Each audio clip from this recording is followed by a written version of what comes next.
Good morning students. Good morning sir. टॉपिकचं नाव chemical kinetics, page number 1, lecture number 1. Okay, आतापर्यंत आपण काय काय बघितलेलं. लास्ट टॉपिक कोणता झालता? सोल्युशन आपण कंप्लीट केलाय. एक काम करायचं, आजच घरी गेल्यानंतर यूट्यूबवरती जायचं, पहिल्यांदा तो झालंय ते सगळं रिवाइज करायचं. सोल्युशनचे मला वाटते 10 ते 12 व्हिडिओज आपण अपलोड केलेत आणि इन डिटेल आपण नीट जेईचे प्रिव्हियस इयरचे क्वेश्चन्स पण तिथं कव्हर केलेत. आजचा पॅटर्न पण तसाच असेल. आज आपण काय करणार, टॉपिक सुरुवात करणार. आणि सगळ्यात पहिलं काय रे, माझं टार्गेट काय आहे, तुम्हाला कन्सेप्ट फील झाली पाहिजे. बरोबर आहे ना. जोपर्यंत आपलं म्हणून अभ्यास करत नाही तोपर्यंत ते जमत नाही. आता मला कशाची गरज लागली, तुम्हाला कशाची गरज लागली, तुम्ही पैसे कोणाला मागता? घरातच मागतो ना. का शेजारच्याला मागता पैसे? 100 रुपये द्या काका, किंवा काकी 200 रुपये द्या. आपण करतो का रे? आपण पैसे कोणाला मागतो? जे आपले त्यांना. मग हे पण आपलंच आहे. केमिस्ट्री कोणाची आहे?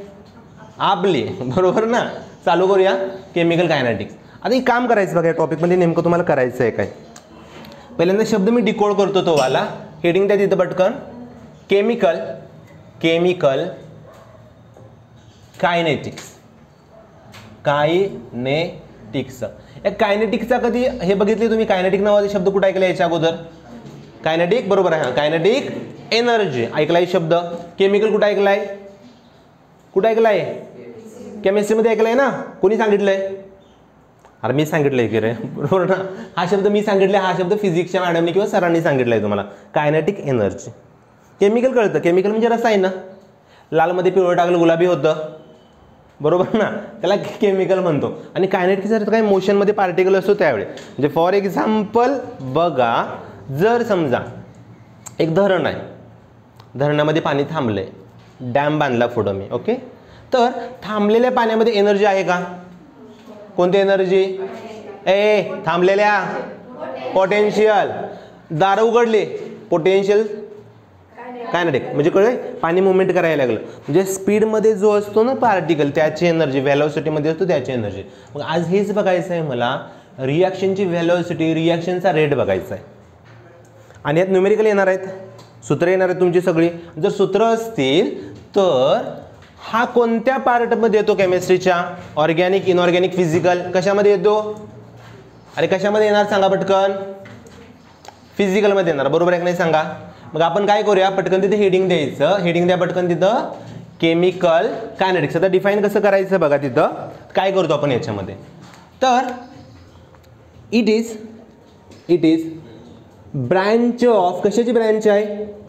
Physical chemistry. Branch of physical chemistry which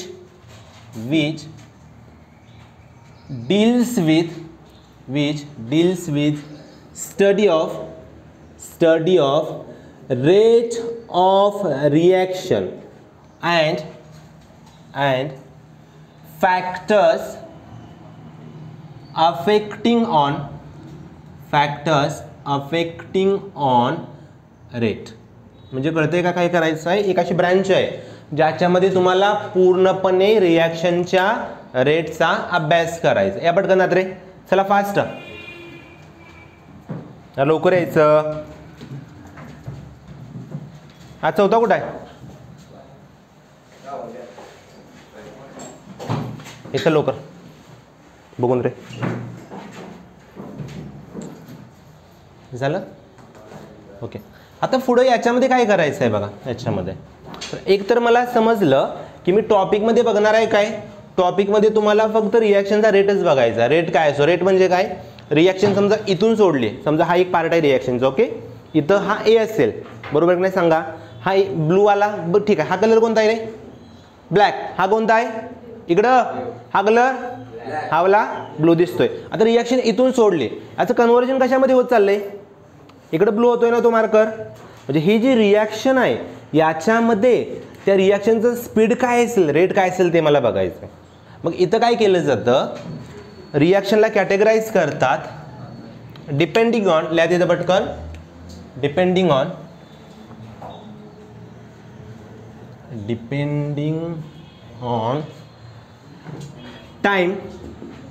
time required for, depending on time required for completion of a reaction, they are classified into 3 types. आता काय करतो बघा, त्यांचे मी 3 टाईप कोणते करतो. सगळ्यात पहिला टाईप आहे त्याच्यातला first type number first, very fast reaction.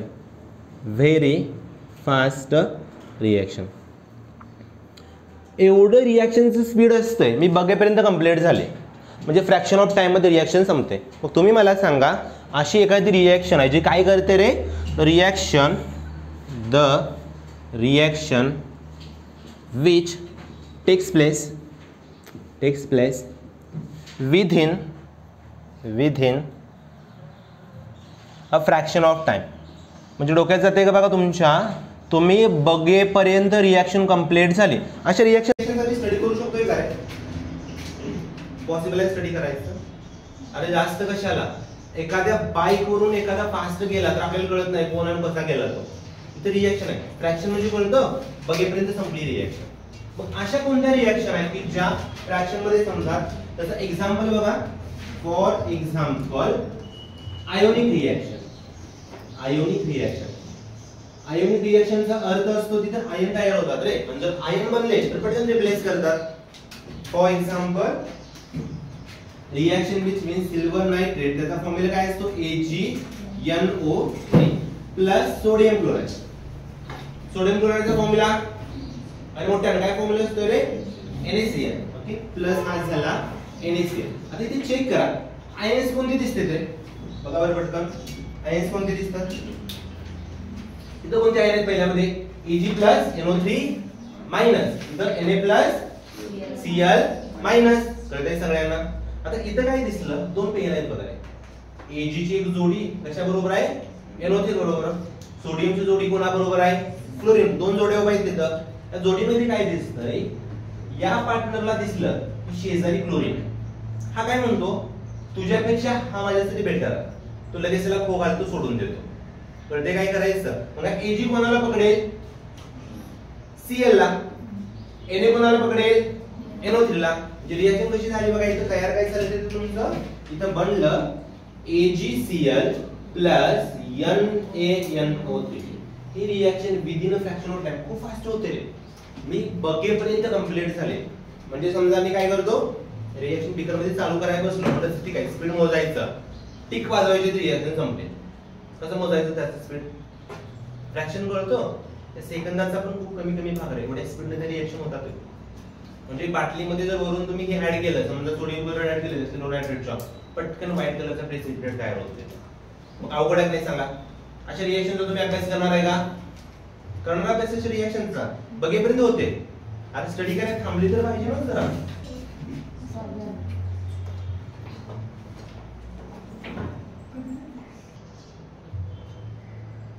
Okay, आता पुढे काय करायचंय बघा. याच्यामध्ये काय झालं तर एकानं दुसऱ्याला खो घातला, जागा घेतली, खूप फास्टपणे कार्यक्रम झाला त्यांचा. आणि जर खूप फास्ट होत असेल तर मी त्याचा स्टडी करणारच नाही. मग दुसरा टाईप बघूया आपण. याच्यानंतर रिॲक्शन कोणती आपण बघू शकतो, कशावरती, तर त्यांना लागलेल्या वेळेवरती, टाईमवरती. सेकंड टाईप आहे त्याचा, second type very slow reaction. आता व्हेरी स्लो रिॲक्शनमध्ये काय करतो बघा आपण इथं, तर एकदम स्लो होते. म्हणजे कधी एखादी MAT बघितल्या चालताना रस्त्यावरून, किंवा MAT वरून एकदम स्लो चाललंय आणि त्याच्या शेजारी KTM चालली. हां बरोबर, त्याच्या शेजारी कुठली गाडी चालली, KTM चालली. तर खूप स्लो ती गाडी चालू आहे. मग याच्यामध्ये काय होतं व्हेरी स्लोमध्ये, तर the reaction which takes place very large time. Very लार्जचा अर्थ काय बघा, कदाचित महिना घेणार, a month or a year, कदाचित खूप वर्षे पण लागतात रिॲक्शन व्हायला. मग तुम्ही मला सांगा, अशा रिॲक्शनचा आपण स्टडी करेन का रे. म्हणजे ॲक्च्युली मला गरज कशाची एक सांगतो तुम्हाला, मला अभ्यास तर करायचा आहे. टॉपिकला मी नाव देऊन ठेवलं आहे ना, केमिकल कायनेटिक्स. मग अभ्यास तर करायचं, मला अशी कोणती तरी रिॲक्शन पाहिजे की नाही सांगा बरं. पहिल्या तर करू शकत नाही, का करू शकत नाही, काय करू शकत नाही, का सांगा, खूप फास्ट आहे. आणि दुसऱ्याचा प्रॉब्लेम काय सांगतो तुम्हाला, दुसऱ्याला रिॲक्शन लावली तुम्ही, ती एखादा महिना जातोय, 5-6 महिने गेले, 1 वर्ष गेला, कदाचित खूप सारे वर्ष, म्हणजे माहीत आहे फोसाईल फ्यूल तयार होतं जमिनीमध्ये, ती रिॲक्शन आहे व्हेरी स्लो टाईपची रिॲक्शन रे. मग तशा रिॲक्शनचा मी अभ्यास करू शकतोय का नाही करणार? एवढं वर्ष तर कोणाला टाईम आहे? मग मला अशी रिॲक्शन पाहिजे जी मिनिटामध्ये 2-3 मिनिटामध्ये होईल अशी, म्हणजे मी मोजू शकतो. ह्याचं एक्झाम्पल देतो बघा तिथं मी खाली. फॉर एक्झाम्पल, मला एक एक्झाम्पल सांगा रे, तुमच्या डोळ्यापुढं असणारी 2-3 महिन्यामध्ये होणारी रिॲक्शन एखादी बघा बरं. ते पण झालंच ना, ते आता मी सांगितलं ना तुम्हाला. पुढचं एखादं, लोखंडाचा पत्रा बाहेर टाकला पावसामध्ये, काय होतं? गंजतो ना. किती दिवसात गंजतो? एका दिवसात, 2 दिवसात, महिने लागतात का नाही सांगा गंजायला? म्हणजे ती रिॲक्शन कशी आहे? आणि गंजला इंग्लिशमध्ये काय म्हणतो आपण? गंजणं म्हणजे काय? रस्टिंग ऑफ कशाचं? Iron, rusting of iron. हे रिॲक्शन झाले. आता तिसरी रिॲक्शन कोणती असेल मग रे? Moderate reaction. स्पीडवरती लिहितोय ना मी. Third moderate reaction. आता ही रिॲक्शन बघा अभ्यास करू शकतो याचा मी. का करू शकतो? तर ही रिॲक्शन असते की नाही, the reaction is neither too fast nor too slow. म्हणजे दोघांच्या मध्ये टाईम घेते ती, जास्त पण फास्ट आणि जास्त पण स्लो नाही रे. मग मी लॅबमध्ये अभ्यास करू शकतो की नाही त्याचा? अशा रिॲक्शनचा मला टॉपिकमध्ये स्टडी करायचा आहे. फॉर एक्झाम्पल बघा, example inversion of cane sugar. यालाच आपण म्हणतो, इन्व्हर्जनलाच आपण एक शब्द वापरतो बघा केमिस्ट्रीमध्ये, हायड्रोलायसिस. हे हायड्रोलायसिस म्हणजे काय? हायड्रो म्हणजे काय? Water molecule. हायड्रा पाणी झालं. आणि लायसिस म्हणजे काय? हे सांगा पटकन. लायसिस म्हणजे काय? तोडायचं, ब्रेक करायचं. म्हणजे इथं काय करायचं आहे तुम्हाला? पाणी वापरायचं आणि कशाला तोडायचं? केन शुगरला, साखरेला तोडायचं आहे. केन शुगरला तुम्हाला ब्रेक करायचं आहे. मग मला सांगा केन शुगरचा फॉर्म्युला सी काय रे? C12H22O11. हे पाणी वापरायचं, पाण्याचा फॉर्म्युला H2O. हा ब्रेक होतोय बघा कसा, तुकडे कसे येत होते याचे. C6H12O6 पहिला तुकडा झाला, दुसरा पण तोच होतो C6H12O6. याचं नाव काय असतं रे? ग्लुकोज. आणि त्याचं फ्रुक्टोज. क्लिअर? समजलं काय होतंय? ओके. पहिली रिॲक्शन कोणती होती इथं? Very fast. दुसरी कोणती आहे? Very slow. तिसरी कोणती आहे? कसली? मॉडरेट. म्हणजे ज्याचं स्पीड फास्ट पण नाही आणि स्लो पण नाही, दोघाच्या बरोबर मध्ये. म्हणजे मी चहा पीत याचा अभ्यास करू शकतोय. पहिल्याचं करू शकतोय का? चहात साखर टाकायची रिॲक्शन झालेली कळत नाही रे, चहा प्यायचं राहिलं. आणि ही खूप सारे चहा प्यावे लागतील. कदाचित आपण चहा पीत आपला जीव जाणार, तरी पण ती कंप्लीट ही सोपी आहे, हे होऊ शकते.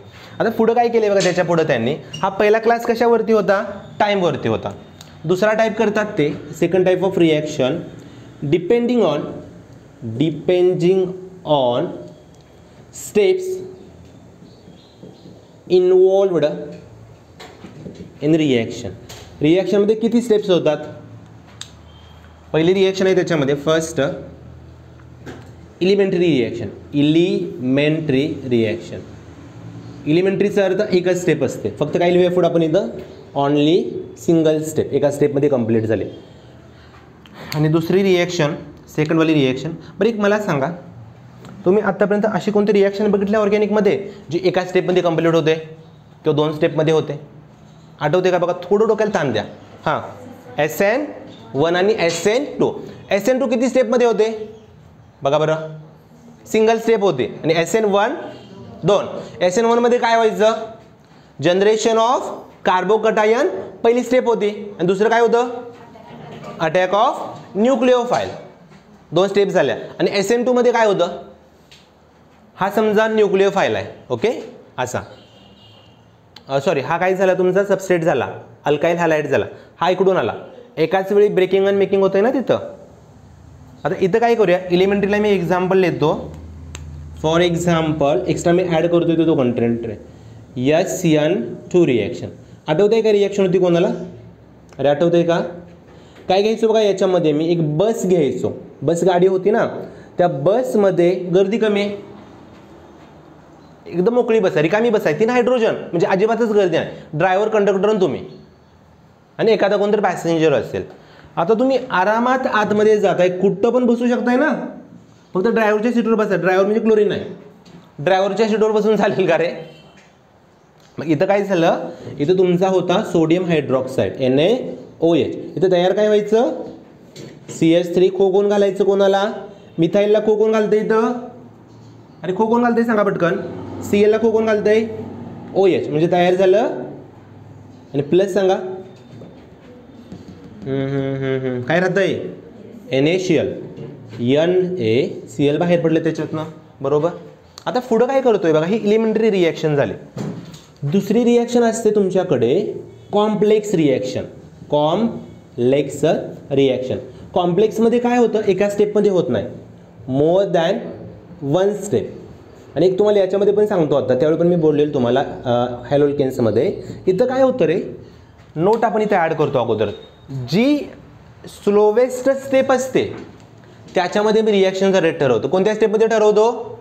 स्लोवेस्ट. म्हणजे सपोज करा आता इथून मला पुढं जायचं हो का, इथून या लाईनपर्यंत पहिली स्टेप आहे. समजा मी स्लो इथंपर्यंत आलो, कळतंय सगळ्यांना? किती स्टेप पूर्ण झाल्या माझ्या? एकच झाली.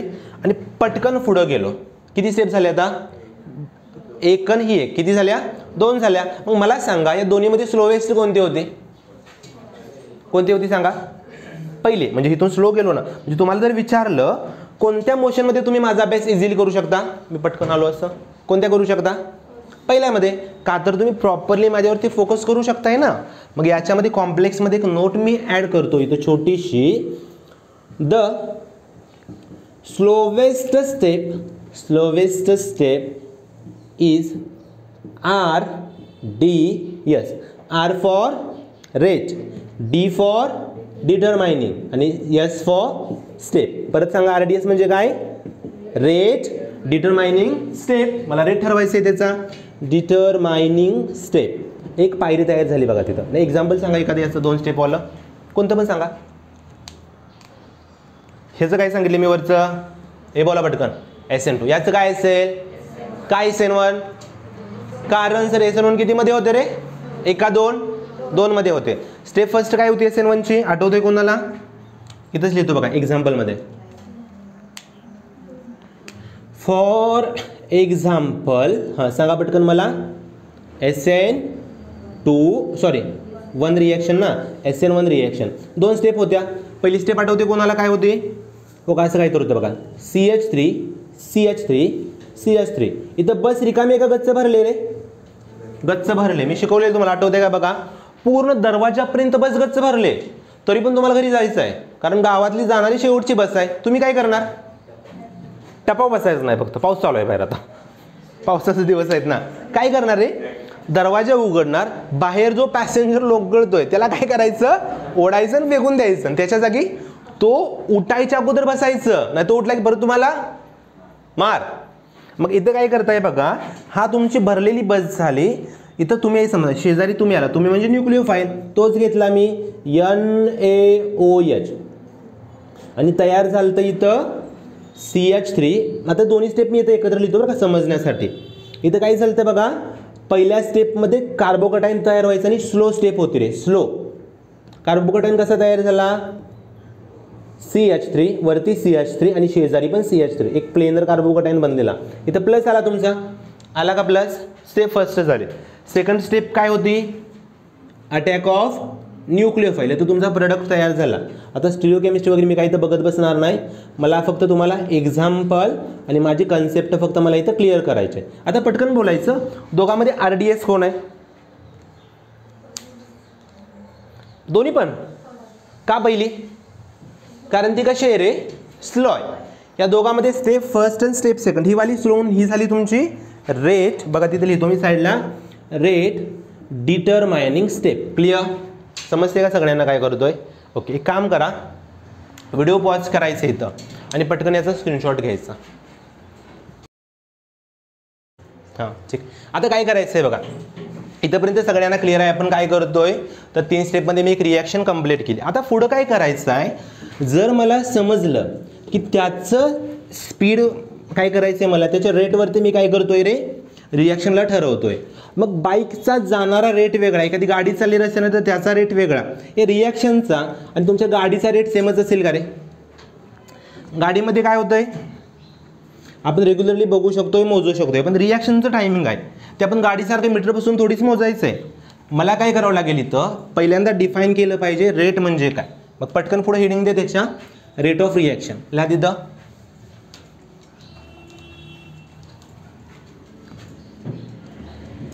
Rate of reaction the heading पटकन.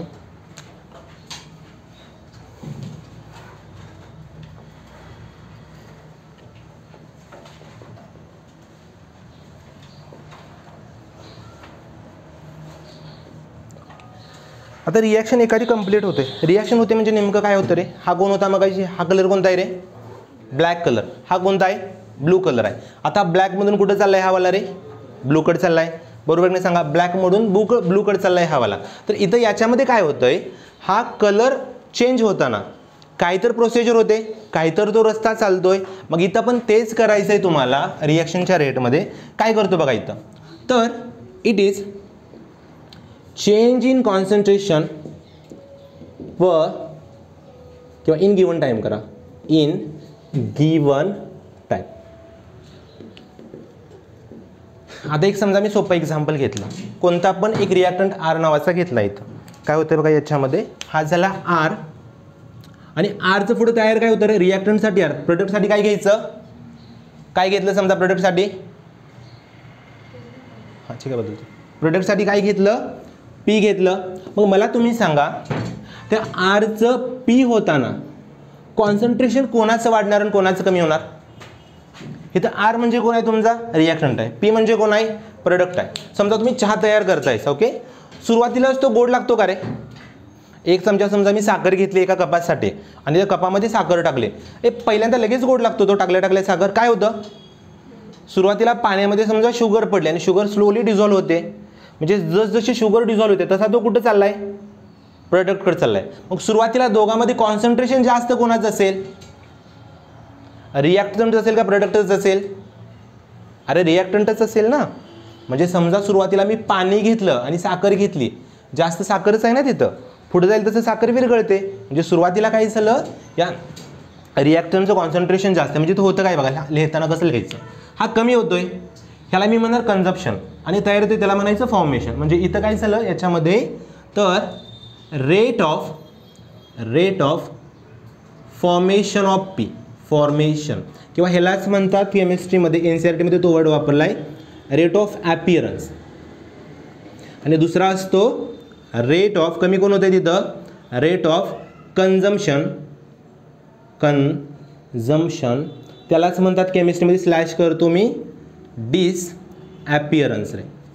मग दोघांमध्ये मला पटकन सांगायचं तुम्ही, इथं आर कमी होतोय का जास्त होतोय, आर कमी का जास्त होतोय सांगा पटकन. अरे कमी होत चाललाय रे, आणि प्रोडक्ट काय होणार तिथं, वाढणार. मग जो कमी होतो तो दाखवायचा मायनसनं, हा कमी झाला मी तर मायनस साईन दाखवतो, हा दाखवला प्लसनं. आता पुढं मला सॉरी फॉर्मेशन आहे ना, हा ॲपिअरन्स, हा प्लसनं दाखवायचं तयार होतोय, वाढतोय, आणि हा कमी होतोय तो दाखवला मी मायनसनं. आता चेक करा, आर मध्ये चेंज होतोय ना, तुम्ही केमिस्ट्रीमध्ये चेंज कशानं दाखवता, डेल्टा वापरता. मग इथं काय झालं बघा, डेल्टा चेंज कशामध्ये झाला, चेंज इन कॉन्सन्ट्रेशन. आपण कॉन्सन्ट्रेशन कशानं दाखवतो, काय वापरतो कॉन्सन्ट्रेशनसाठी, बरोबर आहे, कसला ब्रॅकेट रे, स्क्वेअर ब्रॅकेट. इथून पुढे केमिस्ट्रीत कुठं जरी हा ब्रॅकेट दिसला, कसला ब्रॅकेट बघा, हा वाला स्क्वेअर ब्रॅकेट. याचं म्हणणं काय आहे, हा काय आहे रे, कॉन्सन्ट्रेशनचं सिम्बल आहे. कशाचं कॉन्सन्ट्रेशन बदलतंय, आरचं. Change in concentration of R upon time बदलतोय का रे, विथ रिस्पेक्ट टू टाईम ना. म्हणजे फॉर एक्झाम्पल मी रिॲक्शन सुरुवात केली चहा तयार करायला समजा बरोबर 1 वाजता, आणि चहा संपला माझा बरोबर 1:03 समजा माझा चहा तयार झाला. मग रिॲक्शनला टाईम किती लागला, टोटल 3 मिनिट खर्च झाले. आणि रिॲक्शन जशी पुढं जाते तशी टाईम चेंज होतोय का तसाच राहतोय रे, टक टक टक टक टक टक टक वाजतंय ना, म्हणजे टाईम पण बदलतोय तिथं. म्हणजे इथं काय करायचं, delta R upon delta T. हे कशासाठी झालं रे? फॉर्मेशनसाठी. आता कन्झम्पशनसाठी काय होणार? आर जसा कमी होते म्हणून मी कोणतं सिंबल वापरले तिथं? मायनस वापरले, बरोबर की नाही सांगा? मायनस. काय कमी झालं? कॉन्सन्ट्रेशन. कशाचं? कॉन्सन्ट्रेशन ऑफ, हे बोला पटकन. एक मिनिट, मी उलटं लिहिलं काय रे बा? हां, इथे टी पाहिजे होता ना. हां ठीक आहे. इथं कमी कोण होतं आहे? आर कमी झाला अपॉन काय रे? Delta T. आणि इथं काय होतं बघा या दोघांमध्ये पण? मला तुम्ही सांगा, जसा तुमचा रिॲक्टंट कमी होतोय तसाच प्रोडक्ट वाढतोय ना? कसं होतं रे? रिॲक्टंटचे 2 मोल झाले, प्रोडक्टचे 10 मोल तयार झाले. कळतंय तुम्हाला काय म्हणतोय? 2 मोल समजा रिॲक्टंट खर्च केला, पुढे तयार किती होणार? 2च तयार होणार. 4 मोल खर्च केला तर 4च. 5 असेल तर 5च तयार झाला. आता इथं खर्च किती करतोय म्हणजे हा जेवढा खर्च झाला तेवढाच हा काय झाला? तयार झाला. हे दोघं सेम असतील का डिफरंट असतील? मग सेम असणार. का सेम असणार? कारण सर हा जसा वाढत चाललाय तसाच याचं स्पीड कमी होत आहे आणि मला व्हॅलोसिटी मोजायची आहे. म्हणजे दोघांसाठी पण व्हॅल्यू काय झालंय? सेम और डिफरंट रे? कशा झाल्या? सेम. म्हणजे दोघांवरून मी इथं काय ऑब्झर्वेशन लिहू शकतो तुमचं? तर प्लस डेल्टा किंवा change in concentration of P is equal to काय रे? सांगा पटकन मला. Minus delta R upon delta T. हे कशासाठी झालं रे? रेट ऑफ रिॲक्शनसाठी झालं. पण प्रॉब्लेम काय आहे? आता मी एक डिफाईन केलं, एक कन्सेप्ट पुढे तुमच्या कोणती मांडली की मला काय करायचं आहे? तर रिॲक्शनचा रेट बघायचा आहे. पण रेट म्हणजे समजलं. आपण गाड्यांचं स्पीड बघतो. कशामध्ये मोजतो रे गाडीचं स्पीड? मी कशामध्ये मोजतो? पुढे लिहिलेलं असते की रे ते कशामध्ये मोजतो आपण? सांगा पटकन. किलोमीटर पर आवर मोजतो. हे तर आठवते सगळ्यांना. कुठे लिहिलेलं असतं? गाडी चालवताना पुढं ह्याच्यामध्ये मीटरमध्ये लिहिलेलं असतं का नाही? बरं ठीक आहे. आता समजा उसेन बोल्ट पळतोय 100 मीटर, त्याचं स्पीड कशात मोजतो आपण? कशामध्ये मोजतो? माहीत नाही? उसेन बोल्ट पण माहीत नाही? सेकंडमध्ये मोजतो ना? का तिथं चालेल किलोमीटर पर आवर? सेकंदात मोजतोय. म्हणजे कळतंय जसे पॅरामीटर बदलतात तसे मी काय करतोय रे? युनिट मोजायच्या पद्धती पण बदलतोय ना. म्हणजे किराणा मालाच्या दुकानामध्ये मी गेलो, समजा मला 1 किलो साखर घ्यायची आहे, तो कशी मोजतो साखर? कशी मोजतो सांगा साखर? तो 1 kg असतंय ना तिथे लिहिलेलं. 1000 ग्रॅमचा तो बॉक्स असतो, बघितलाय? वेट बॉक्स असतो, 1000 लिहिलेलं असतं. समजा तो देताना तुम्हाला साखर मोजतोय 1002 ग्रॅम झालं, तो काय करतो? काढून घेतो का प्रत्येक वेळी काढतो? जाऊ दे म्हणतो 1-2 ग्रॅमनं काय फरक पडत नाही. पण समजा मी सोना चांदीच्या दुकानात गेलो, तिथं काटा कसा असतो रे? कसा असतो? किलोचाच असतो, ग्रॅमचा असतो, कॅलिब्रेशन असते त्याचं चांगलं. सोनं देताना तो 1-2 ग्रॅम जास्त देतो का रे? का देत नाही? का देत नाही रे? आपल्या काय बापाच्या घरात नालय का ते? बरोबर पडतंय तुम्हाला काय सांगतोय मी? का सोनं आपण जास्त देत नाही देताना? कारण त्याची व्हॅल्यू तर शेअर आहे त्या ह्याची. मग इथं हा मोजायचा आहे. यासाठी 2 पद्धती कोणत्या वापरतात बघा. पहिली वापरतात याच्यामध्ये ॲव्हरेज फर्स्ट रेट मोजायची पद्धत रे, ॲव्हरेज रेट. आणि दुसरी वापरतात इन्स्टंटेनियस रेट. पहिली वापरतात ॲव्हरेज रेट. आता ॲव्हरेजचा अर्थ काय? आपण ॲव्हरेज कधी काढतो रे? एखाद्या गोष्टीचं ॲव्हरेज काढायचं आहे स्पीडचं, तर काय करतो आपण? पूर्णपणे ते रिॲक्शन होऊन देतो ना. म्हणजे एक कंप्लीट इंटरवल असेल, समजा इंटरवल म्हणजे काय? समजा रिॲक्शन आहे माझी, मी रिॲक्शन करतो 0ला सुरू आणि रिॲक्शन समजा माझी 50 मिनिटात कंप्लीट होते, तर पूर्ण टाईम झालं, तो एक इंटरवल झाला, त्याला टाईमनं डिवाइड केलं तर तिथं काय मिळतं मला? ॲव्हरेज मिळतं. मग याला डिफाईन कसं करायचं? तर change in concentration for given interval of time. आणि इकडे जे वापरलं तेच इथं वापरायचं रे. फॉर एक्झाम्पल बघा काय करतो मी, समजा रिॲक्टंट आर घेतला, तो काय देतोय तुम्हाला रे? प्रोडक्ट काय देतोय? आरचं काय मिळतंय पुढं तुम्हाला? पी मिळतंय. समजा आरचा पी तयार झाला. आता इथं तुम्ही रेट ऑफ ॲपिरन्स किंवा डिसॲपिरन्स म्हणा, किंवा फॉर्मेशन किंवा काय म्हणायचं? कन्झम्पशन म्हणायचं. कोणतं बरं पडतंय रे? फॉर्मेशन आणि कन्झम्पशन समजते सगळ्यांना, तेच आपण फॉलो करू. मग इथं काय झालं बघा याच्यामध्ये, तर रेट ऑफ हे फॉर्मेशन कशाचं झालं? आरचं झालं का पीचं झालं? हे कशाचं फॉर्मेशन होते बघ रे? आरचं का पीचं? पीचं होतंय. मग त्याचा रेट कसा लिहितो आपण? तयार झाला म्हणजे हा झाला प्लस. काय प्लस झालं? काय प्लस झालं सांगा पटकन मला? पी प्लस झाला. पण पी म्हणजे काय, पीचं कॉन्सन्ट्रेशन, आणि कॉन्सन्ट्रेशन मी कशाने लिहितो रे, स्क्वेअर ब्रॅकेटनं पी, आणि इथं सिम्बल कोणतं पाहिजे होतं रे शेजारी त्याच्या, delta upon delta T.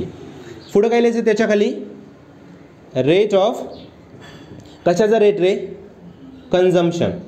Consumption म्हणजे कमी कोण होते, खर्ची कोण पडतं इथं, आर खर्ची झाला. तो कसा लिहायचा, मायनस, कमी होत चाललाय ना तो, चेंज होतो म्हणून delta, concentration of R divided by delta T. इथंपर्यंत समजते सगळ्यांना. पण केमिस्ट्रीमध्ये प्रॉब्लेम काय होतो कधी कधी रे, काय करतो आपण बघा, ज्यावेळी मी एखाद्या रिॲक्शनचा स्टडी करतो, मी 50 मिनिट वेट करण्यापेक्षा काय केलं जातं, मला तुम्ही सांगा, एखादी रिॲक्शन समजा कॉन्स्टंटली चालल्या, हे तर तुम्हाला समजते, असं होतं का रे, समजा गॅसवरती रिॲक्शन म्हणजे चहा बनवायची सेट केला आपण, किंवा दूध गरम केलेलं बघितले सगळ्यांनी, गॅस चालू केलं की लगेच उतू जातं दूध, काय होतं, हळूहळू हळूहळू टेम्परेचर वाढत चाललंय ना, म्हणजे रिॲक्शन तुमची पळत्या तशीच पळत चालली आहे, त्या स्पीडनं पळते. असं होत नाही बरं का, की रिॲक्शन जर सुरुवातीला 2च्या स्पीडनं चालल्या, अचानक 100चं स्पीड पकडलं. गाडीचं पण तसंच होतं ना, गाडी चालू आहे, लगेच विदिन अ फ्रॅक्शन 100चं स्पीड पकडते का रे गाडी, काय होतं सुरुवातीला, ॲक्सिलरेटर दिला, वाढत चाललं ही स्पीड, आणि एक पॉईंट होतो त्याच्यानंतर ती स्पीड पकडतंय ना. इथं काय होतं, ही रिॲक्शन पूर्णपणे झाली, पण आपल्याला गरज कशी यायची, छोट्याशा फ्रॅक्शनसाठी बघायचं, कारण मी 50 मिनिट थांबणार नाही, मला काय करायचं आहे, 5-5 मिनिटाचे तुकडे करायचे. मग तो एक इन्स्टंट झाला, हा इंटरवल होता, तो इन्स्टंट होता. आणि जर तसा रेट असेल, तसा रेट म्हणजे कसा बघा रे, तर एखाद्या पर्टिक्युलर इन्स्टंटसाठी जर त्याला म्हटलं जातं इन्स्टंटॅनियस रेट. म्हणजे इथं डिफाईन करताना फक्त फरक कशाचा करायचा, हा डेल्टा वापरला, आठवते का डेल्टा वापरला. डेल्टा म्हणजे काय, खूप मोठा फरक. आणि छोटा फरक कशाने दाखवतो तुम्ही मॅथ्समध्ये, एकदम छोटासा चेंज कशाने दाखवता, डी फक्त इथं वापरायचं. म्हणजे इथं काय होतं, चेंज फक्त काय करूया बघा याच्यामध्ये, तर चेंज इन, कशाचं चेंज करायचं आहे, concentration for given instant of time. आता इथं फक्त एकच चेंज करायचा, डेला रिप्लेस कशानं करायचा, डी न करायचा. डी काय दाखवतो तिथं, डीचं म्हणणं काय सांगा, स्मॉल चेंज असतो. रिॲक्शन फक्त मी आरपीच्याचं की ए बी लिहितो रे, किंवा ए गिव्ज, समजा इथं तुम्हाला मिळाला बी दिला समजा, कसं लिहायचं सांगा मला पटकन. तिथं तयार कोण होतंय, आता फॉर्मेशन कोणाचं आहे, एचं का बीचं, तयार कोण झालं, बी, खर्ची कोण पडला, ए, खर्ची पडतो त्याला साईन कोणतं वापरायचं, मायनस, तयार होतं त्याला कोणतं वापरायचं, प्लस वापरतो, कळतंय सगळ्यांना. मग इथे सिम्पली काय करतो बघा, बाकी सगळे सेम ठेवायचं.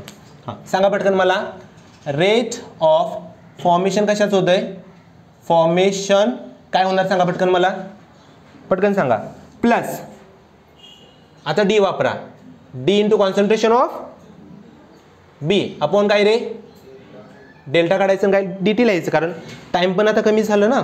ओके, आता पुढं त्याच्या दुसरं काय होतं सांगा तिथं पटकन मला, रेट ऑफ, कशाचा रेट, कन्झम्पशनचा, कन्झम्पशन काय होणार सांगा पटकन, बोला पटकन, प्लस का मायनस, मायनस, हां minus D A upon D ची, हे दोन चेंज झाले. सोपं आहे का अवघड आहे, कळतंय. पुढे मला रिॲक्शनसाठी बघायचं आहे पर्टिक्युलर रे. आता समजा दोघांचा मला ग्राफ ड्रॉ करायचे, मी काय करतो इथं रे, या साईडला घेतलं समजा मी कॉन्सन्ट्रेशन इथं ह्या ॲक्सिसला वरती, आणि काम करतो, हे झालं कॉन्सन्ट्रेशन आणि इकडं झालं टाईम. आता तुम्ही मला सांगा, आता दोन्ही पुस्तकात दोन्ही सेपरेट दिलं, मी एकत्र इन्सर्टनुसार दाखवतो तुम्हाला काय करायचं आहे तिथं. तर मला सांगा सुरुवातीला कॉन्सन्ट्रेशन जास्त कोणाचं आहे, जास्त कोणाचं आहे सांगा, रिॲक्टंटचं का प्रोडक्टचं, रिॲक्टंटचं जास्त आहे. एक काम करतो, समजा माझं रिॲक्टंट इथं असेल, त्याचं कॉन्सन्ट्रेशन काय होतं आहे रे, कमी कमी कमी कमी होत चाललंय, दिसतंय सगळ्यांना, असंच होणार ना, ग्राफ खाली खाली खाली खाली चाललं आहे सर. आणि समजा इथून प्रोडक्ट सुरू झाला, प्रोडक्ट कसा होत चालला आहे पुढं, हा प्रोडक्टचा ग्राफ चालला आहे पुढं रे. मग हा ग्राफ झाला पीचा, हा कशाचा झाला रे, आरचा झाला. ग्राफ बघितल्यानंतर कळतंय ना, हे बघा ना, हो का समजते बघितल्यानंतर, हो का हा कशाचा ग्राफ आहे रे, इकडं कॉन्सन्ट्रेशनचा. म्हणजे इथं 0 असेल, वर जाईल तसं कॉन्सन्ट्रेशन वाढते का कमी होतं आहे, वाढतंय. आणि जर हा ग्राफ बघितला तर कॉन्सन्ट्रेशन काय झालेलं दिसतंय, कमी कमी कमी कमी कमी कमी कमी कमी होत चाललंय, पुढे जाईल तसं. आणि इकडचा बघा ग्राफ हा कसा दिसतोय, त्याचं कॉन्सन्ट्रेशन काय होतंय, काय होतंय सांगा पटकन, वाढत चाललंय. म्हणजे हा ग्राफ कशासाठी झाला, graphical representation of rate of reaction. आता पुढं काय करायचं आहे तुम्हाला या लेक्चरमध्ये, तर इथंपर्यंत काहीच प्रॉब्लेम नाही, सगळ्यांना सोप्या रिॲक्शन असतात. ए बी एक्स वाय बघितलं तर कळतं कोण कमी होतं कोण जास्त होतं, मायनस प्लसनं दाखवायचं. फक्त एक नोट तिथं आपण इंडेक्समध्ये ॲड करायची बॉक्स करून तिथं साईडला. काय नोट आहे बघा इथं नोट, तर हे जे पॉझिटिव्ह साईन आहे, पॉझिटिव्ह साईन आणि दुसरं कोणतं आहे रे, निगेटिव्ह साईन. हे पॉझिटिव्हचा सिग्निफिकन्स काय आहे रे, इन्क्रीज काय होतं आहे कॉन्सन्ट्रेशन, कशाचं, प्रोडक्टचं. आणि निगेटिव्हचा काय सिग्निफिकन्स आहे सांगा पटकन मला, डिक्रीज काय झालं कॉन्सन्ट्रेशन, कशाचं, रिॲक्टंटचं, रिॲक्टंटचं. आता पुढं काय करूया आपण, हे झाल्यानंतर लगेच आपण बघायचं की इथं समजा असं लिहिलं असतं, मी समजा टॉईस ए घेतला असतं तर काय झालं असतं, होऊ शकतं का नाही सांगा. 2a + 3b गिव्स 5c होणार का नाही. एक दोन मोलिक्युल असतात थोडेच, प्रत्येक वेळी तुम्हाला ए बी असं दिसणार आहे, अशी रिॲक्शन होती का, फक्त हा एकच आला आणि हा पण एकच आला, होणार आहे का तसं. कधी कधी असं होतं बघा रे, twice R gives thrice P, मग कसं करायचं. मग पटकन एक काम करा, व्हिडिओ पॉज करा, लगेच तुम्हाला सांगतो. हे लिहून घ्या पटकन. ओके झालंय सगळ्यांचं. आता पुढं काय करायचं बघा याच्यानंतर, तर इथेपर्यंत आम्हाला समजलं रेट काय असतो. दुसरा पॉईंट कोणता चालता रे, कोणता रेट, रेटचे दोन टाईप कोणते होते सांगा मला. पहिला टाईप कोणता, ॲव्हरेज रेट. दुसरा कोणता, इन्स्टंटेनियस रेट होता, एखाद्या पर्टिक्युलर इन्स्टंटसाठी दिलेला रेट, म्हणजे छोट्याशा पार्टसाठी दिलेला रेट. आता पुढं काय करायचं आहे, पेपरमध्ये विचारताना विचारतात एखादं इक्वेशन देतात केमिस्ट्रीचं आणि सांगतात write down rate of reaction, किंवा एखादं इक्वेशन रेटचं ते रिॲक्शनसाठी बनवा. पुढे एक हेडिंग द्या सांगतो तुम्हाला पटकन त्याच्या पुढं, रिलेशनशिप बिटवीन पटकन द्या, हां रिलेशनशिप बिटवीन कशाचं तर रिलेशनशिप बघायचं आहे तुम्हाला, बिटवीन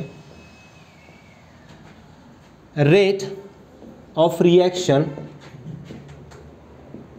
अँड स्टॉइकियोमेट्रिक कोइफिशियंट.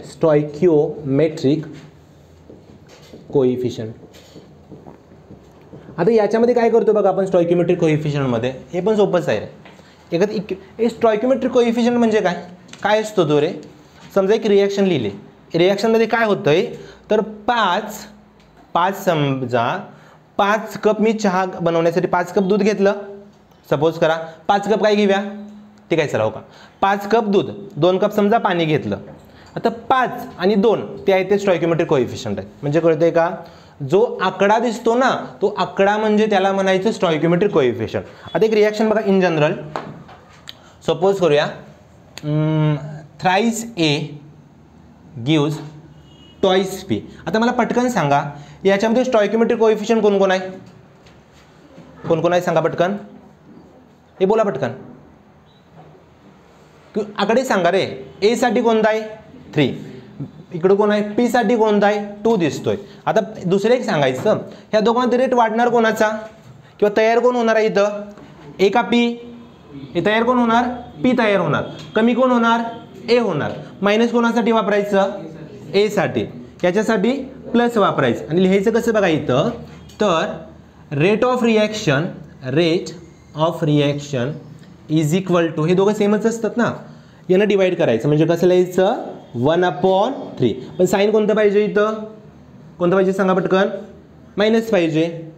आणि इथं काय लिहायचं D, change in concentration of A upon काय रे, change in concentration of T. बरोबर का नाही सांगा, इज इक्वल टू, पुढं काय होणार सांगा याच्यासाठी पटकन,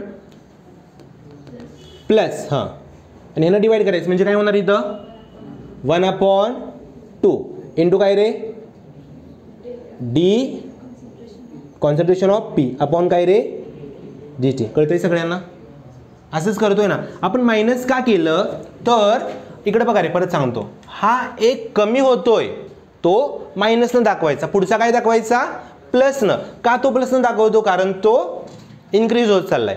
आता इथं दोघांसाठीच दिले, समजा असं असतं तर तिथं फॉर एक्झाम्पल 1 किंवा हां A plus 2B plus 5C gives 3x plus 2y plus 9z. याच्यासाठी कसं लिहू शकतो आपण सांगा पटकन. आता सगळ्यात पहिलं काम करायचं, डोक्यात काय ठेवायचं की सर रिॲक्टंट कोण आहे प्रोडक्ट कोण आहे ते तर ओळख झालं पाहिजे. इथं रिॲक्टंट कोण कोण आहे, A plus B plus C. Product कोण आहे, X plus Y plus Z. पलीकडे स्टॉइकियोमेट्रिक कोएफिशियंट कोण कोण आहेत बघा बरं, 1 2 5. इकडं कोण आहेत मोठ्यानं 3 2 9. परत एकदा सांगा पलीकडे कोण कोण आहे, 1 2 5. अलीकडं 3 2 9. आता एक तर डोक्यात जाते की इक्वेशन सगळ्यांचं समोरासमोर लिहायचं आहे. फक्त कसं लिहायचं बघा, तुम्ही सांगा मला, पटपट लिहितो मी. फक्त इथं काय करूया, rate of reaction, rate of reaction काय लिहायचं सांगा पटकन. हे बोला पटकन, कोणतरी बोला तर रे. काय लिहायचं, अरे ह्या तिघांचं मायनसनं दाखवायचं रे आणि पुढचं प्लसनं दाखवायचं आहे. ह्याचं सांगा कसं लिहायचं, minus D A upon D T बरोबर का, इज इक्वल टू याच्यासाठी कसं लिहिणार, हे बोला पटकन. हां, मायनस 1 अपॉन 2 डी बी अपॉन डी टी बरोबर आहे की नाही सांगा. पुढे त्याच्या इज इक्वल टू सांगा पटकन मला, मायनस 1 अपॉन 5 नंतर सांगा डी, पटकन बोला रे, D C upon D T बरोबर लिहिले का बघा. तिघं कमी झाले, तिघांचं संपलं. आता पुढचं कसं लिहायचं, इज इक्वल टू सांगा पटकन. हां, प्लस का मायनस, प्लस का प्लस लिहायचं रे, प्लस का लिहायचं कारण वाढतो येतो. सांगा पटकन मला, plus 1 upon 3 D x upon D T बरोबर प्लस, हां बोला पटकन, plus 1 upon 2 D Y upon D T. पुढं काय राहिलं रे, हा वाला. सांगा पटकन, 1 अपॉन प्लस ना, हां 1 अपॉन 9 हां D Z upon D T. आता हे झालं इक्वेशन मांडायचं कसं. कधी कधी काय करतात क्वेश्चनमध्ये याच्यामध्ये, तर समजा असं इथं सांगितलं जातं, एकाचं कॉन्सन्ट्रेशन देतात आणि दुसऱ्याचं विचारतात. म्हणजे फॉर एक्झाम्पल तुम्हाला जर मी सांगितलं याचं कॉन्सन्ट्रेशन समजा दिलं 5, तर काय करायचं, या सगळ्याच्या जागी 5 टाकायचं आणि बाकीचं मग इक्वल टू ठेवून साइन सॉल्व्ह करायचं. कळते काय करायचं आहे, ठीक आहे. ती इक्वेशन सांगा मला, काय लिहिलं आपण ते. हां, 5 B R minus plus BrO3 minus, हां गिव्स इथंच आहे का, प्लस 6H प्लस पुढं काय, हां 3Br2 प्लस 3H2O एवढंच आहे. करा सॉल्व, काय करायचं आहे सांगा मला पटकन. आता बघा हो का, ए बी सी मी बदलला, एच्या जागी काय घेतलंय, BR मायनस घेतलंय, बीच्या जागी BrO3 मायनस घेतलाय, सीच्या जागी काय घेतलाय, H प्लस घेतलाय. कोएफिशियंट सांगा कोणते तिथं, 5 हां